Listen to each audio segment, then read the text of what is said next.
एक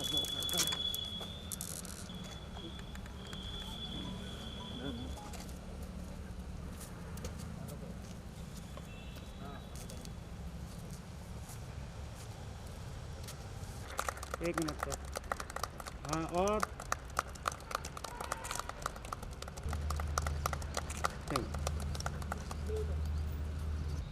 नीरज जी, ये विचार आपको कैसे आया कि आपको साइकिल से पूरा इंडिया का भ्रमण करना है?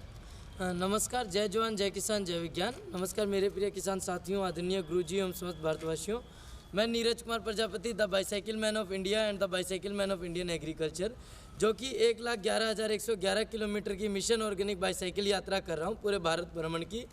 और यह यात्रा जैविक खेती के प्रति किसान भाइयों को जागरूक करने की है कि जो आपने एक प्रश्न किया कि ये यात्रा के बारे में कैसे सोचा गया। जब मैं खुद एक बीटेक इंजीनियर ड्रॉप आउट हूँ रुस्तम जी institute of technology Gwalior Madhya Pradesh से। तो उसके बाद जब मैं पंजाब में रहा था एक सलाहकार के तौर पे, तो मैं वहाँ जब किसान भाइयों के साथ गांव में बैठता था तो वो मेरे को बोलते थे, नीरज भाई एक ट्रेन का रिजर्वेशन चेक करना। तो मैं पूछा कौन सी ट्रेन का, तो वो बोलते थे कैंसर ट्रेन का। तो मैंने बोला ये कैंसर ट्रेन क्या है, तो उन्होंने मुझे बताया कि नीरज जी आपको नहीं पता। मैं बोला नहीं। बोला एक ट्रेन है जो पंजाब के अबोर ज़िले और अबोर ज़िला और बठिंडा से चलती है और राजस्थान के श्री गंगानगर और बीकानेर जाती है, जिसमें जो 75% यात्री होते हैं वो कैंसर से पीड़ित मरीज होते हैं। तो उसी चीज़ को कहीं ना कहीं मैं सोचने मजबूर हुआ और उसको मैंने जब स्टडी की और पाया गया कि जो ये कैंसर का कारण है ये रासायनिकों का अधिक उपयोग है, जिसके कारण आज कैंसर इतना बढ़ता जा रहा है। तो इसी को देख के मैंने यात्रा चालू की और मैं धीरे धीरे किसान भाइयों से मिलता रहा। उनकी जो समस्याएं हैं वो कृषि वैज्ञानिक अथवा शोधकर्ता छात्र और जो हमारे भारतीय कृषि अनुसंधान परिषद के रिसर्च सेंटर्स हैं और हमारी जो एग्रीकल्चर यूनिवर्सिटीज़ हैं उनमें मिलना और जो किसानों की समस्या वो वैज्ञानिकों तक पहुंचाना और जो वैज्ञानिकों के द्वारा किए हुए कार्य हैं वो किसान भाइयों तक गांव-गांव पहुंचाने का मेरा ये कार्य है। नीरज जी, हम जानना चाहेंगे अभी तक का आपका अनुभव कैसा रहा? आप इतना लंबा सफ़र कर चुके हैं, आप 21,962 किलोमीटर का सफ़र कर चुके हैं, कई स्टेट में जा चुके हैं, तो आपका अभी तक का सफ़र कैसा रहा? जी, मैं आपको बताना चाहूँ कि जैसे आपने बताया कि और मैंने ये यात्रा 9 अप्रैल 2019 से चालू की थी गांव अवलाना, तहसील गोहाना, जिला सोनीपत, हरियाणा से। और ये यात्रा पहले मैं सर्वप्रथम हरियाणा राज्य में कर रहा था। हरियाणा राज्य में मैंने ये 22 फरवरी तक मैंने 11,600 किलोमीटर की यात्रा पूर्ण की थी, जिसमें मैं किसानों की समस्या यूनिवर्सिटी तक ले जाता था और उसके ऑर्गेनिक पे काम करता था। फिर मैं ये यात्रा 23 फरवरी से मैं राजस्थान गया था। राजस्थान में करीबन 2635 किलोमीटर की यात्रा मैंने राजस्थान में की। उसका लॉकडाउन के दौरान मैंने लोकल एरिया किया और अब मैं दोबारा अभी 28 अक्टूबर से मैं यूपी में हूँ, जो कि कल शाम को आपकी यूनिवर्सिटी जो TMU यूनिवर्सिटी पहुँचा हूँ 21,962 किलोमीटर की यात्रा करके।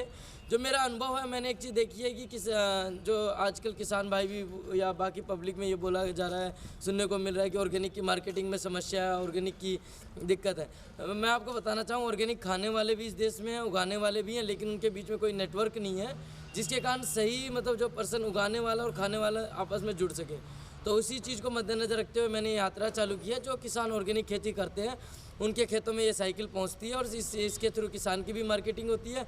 उसके अलावा जो डिस्ट्रिक्ट क्रॉस करता हूँ, सिटी क्रॉस करता हूँ, वहाँ पे मीडिया प्रेस होती है। उसके अलावा न्यूज़पेपर्स में होता है, जैसे कि अभी 2-3 दिन पहले DD न्यूज़ यूपी में भी चला था, उसका आकाशवाणी में भी रहता है, FM में।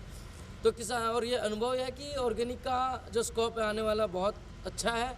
और जो किसान भाई हैं, अभी आपने देखा होगा हरियाणा पंजाब इतना एग्रीकल्चर में बहुत आगे है, लेकिन क्या है कि जो अदर स्टेट के किसान भाई हैं वो हरियाणा पंजाब को कॉपी करने में लगे हैं। लेकिन मैं उनको एक चीज़ बताता हूँ कि हमारा हरियाणा पंजाब जो प्रोडक्टिविटी तो दे रहा है, लेकिन आने वाले टाइम में हरियाणा और पंजाब की जो सॉइल है उसकी जो उर्वरक शक्ति है, जो उसकी कैपेबिलिटी है, जो उसकी उर्वरक शक्ति बोल सकते हैं, वो धीरे धीरे डिस्ट्रॉय होती जा रही है और जो उसका ऑर्गेनिक कार्बन है वो धीरे धीरे कम होता जा रहा है। तो मैं किसान भाई को यही जागरूक करता हूँ कि कम से कम केमिकल का प्रयोग करें और ऑर्गेनिक खेती की तरफ जाएं और अपना जितना प्रबंधन है, चाहे वेस्ट मैनेजमेंट बोल दें या फिर वर्मी कंपोस्टिंग बोल दें, जो भी है वो अपने खेत में खुद तैयार करें। और जो आपने देखा होगा यूपी में अभी पराली जलाने की एक बहुत बड़ी समस्या, पराली के ऊपर कुछ दिन पहले यूपी गवर्नमेंट ने भी एक लगाया था कि जो किसान भाई पराली जलाते हैं उनके ऊपर कानूनी कार्रवाई होगी। तो उसको मद्देनजर रखते हुए मैं किसान भाइयों को जागरूक करता हूँ कि पराली ना जलाएं, जिससे आपके जो सॉइल की माइक्रोबियल एक्टिविटी है जब वो डिस्ट्रॉय ना हो और आप उससे जो आपका पराल है उससे मशरूम उत्पादन करें। उसके अलावा आप कंपोस्टिंग बना के सेल भी कर सकते हैं। नीरज जी, भविष्य के बारे में आपका क्या प्लान है? भविष्य किसका, मेरा या यात्रा का? आपकी यात्रा के भविष्य, आपका हम तो मंगल में ही कहेंगे कि नहीं, आप मेरा यात्रा भविष्य बहुत अगले- देखिए, भविष्य का यात्रा का क्या है, अभी जैसे 21,000 किलोमीटर हुआ है तो इसमें मोस्टली इंडिया में जितना एग्रीकल्चर यूनिवर्सिटी हैं या उनमें मेरा नेटवर्किंग के थ्रू किसान भाइयों को मैं जोड़ रहा हूँ। और भविष्य एग्रीकल्चर में, देखिए एग्रीकल्चर एक ऐसा सेक्टर है जो बहुत इनकम का सोर्स है। जो कुछ किसान भाई हैं, कुछ बीएससी एमएससी स्टूडेंट्स हैं, मैं उनको आपके माध्यम से जो आपके स्टूडेंट्स हैं उनको एक ही चीज़ बताना चाहता हूँ कि be a job creator not a job seeker. आप जॉब देने वाले बनो, लेने वाले नहीं। तो उसी को मद्देनज़र रखते हुए हर जो स्टूडेंट्स हैं उनको यही कहना चाहता हूँ कि आप अपनी खूबियों को पहचानें और अपना जो टैलेंट है उसको आगे लेके आएँ। नीरज जी, तीर्थंकर महावीर यूनिवर्सिटी के मंच के माध्यम से आप यहाँ के लोकल किसानों को क्या संदेश देना चाहेंगे? मैं लोकल किसानों को ये बताना चाहता हूँ कि जो आस पड़ोस के, जो आपके जैसे, आपके सबसे अच्छी खुशी की बात है कि मैंने अभी तक जितनी यूनिवर्सिटी या कोई भी विजिट करता हूँ तो उनके गेट के सामने बहुत कम यूनिवर्सिटी ऐसी मिलती है जिनके सामने मुझे एग्रीकल्चर देखने को मिले। नहीं तो मोस्टली के सामने चाहे तो रेस्टोरेंट मिलते हैं या पब मिलती है या वैसी चीज़ें मिलती हैं, कुछ रेस्टोरेंट हो गए या बर्गर पिज़्ज़ा वाली। लेकिन आपकी यूनिवर्सिटी जो कॉलेज है उसके सामने मुझे, आप भी देख सकते हैं, सामने गन्ने के खेत हैं। तो जो आस पड़ोस के किसान भाई हैं उनको मैं यही कहना चाहता हूँ कि आप अपनी प्रॉब्लम्स को लेके आइए, आप लोग से मिलिए, आप लोग उस पर आप लोग के साथ जुड़ के अपना सोल्यूशन लें। अगर देखिए कई बार क्या होता है, कई नई प्रॉब्लम्स भी होती हैं, उनमें किसान भाई आपके साथ मिल के काम करें और नई प्रॉब्लम को रिसर्च करें और खेती में अपना जो भारत है उसको एक दो खेती प्रधान देश है, उसको एक ऑर्गेनिक जैविक खेती प्रधान देश बनाएं।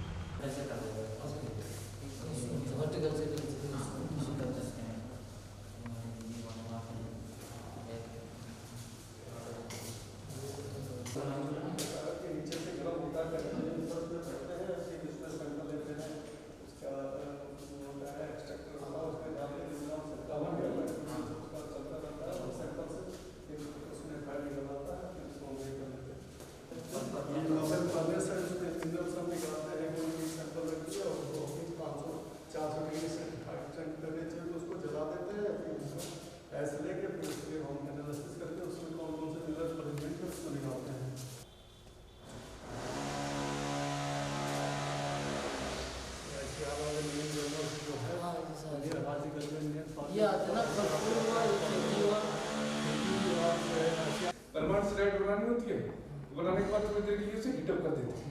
इससे क्या होता है, सूखी आती है फिर कभी तक रखे रहो, सालों साल रखा रहेगा। और कोई भी माइक्रोस्कोप जो हमारे पास बायोमोलेकुलर माइक्रोस्कोप है, जी,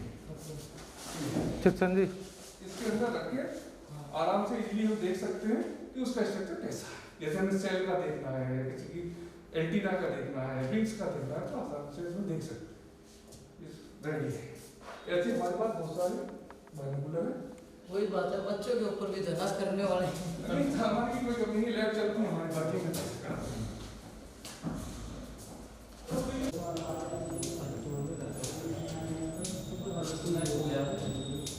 बीज की सप्लाई देते हैं आप? हाँ, यूनिवर्सिटी नहीं, मेरे घर का। इसका हम 200 रुपये किलो सीड सप्लाई देते हैं। किस नाम से आपकी? APRDF सीड्स करके। वो हमारा प्रयास है और ये सारी की सारी सक्सेसफुल क्रॉप है। इसमें फिर ये देखना हम जो है इसकी इकोनॉमिक्स भी कैलकुलेट कर रहे हैं कि किस क्रॉपिंग पैटर्न से, किस इंटरक्रॉप सिस्टम से जो है हमारी गन्ने के साथ सबसे बढ़िया आमदनी आ सकती है। इसकी सब्जी होती है कैंसर कंट्रोल के लिए, कैंसर के सेल्स को किल करता है सर। ये हमने जो है सर जो है पात गोभी इसमें लगाई हुई है गन्ने के साथ। हाँ, गन्ने के साथ बाकला तो आप ये समझिए सारी फसलों से ज़्यादा जो है ऐड करता है नाइट्रोजन। तो ये बाकला हमने ब्रॉडबीन लिया हुआ है। ये हमने जो है फूल गोभी लगाई हुई है गन्ने के साथ।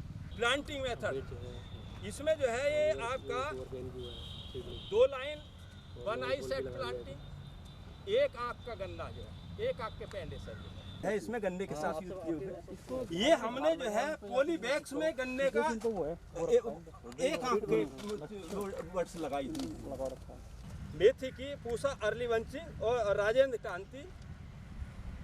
आपने सारा इसमें जैसे पालक, हाँ, धनिया, मेथी, चुकंदर सब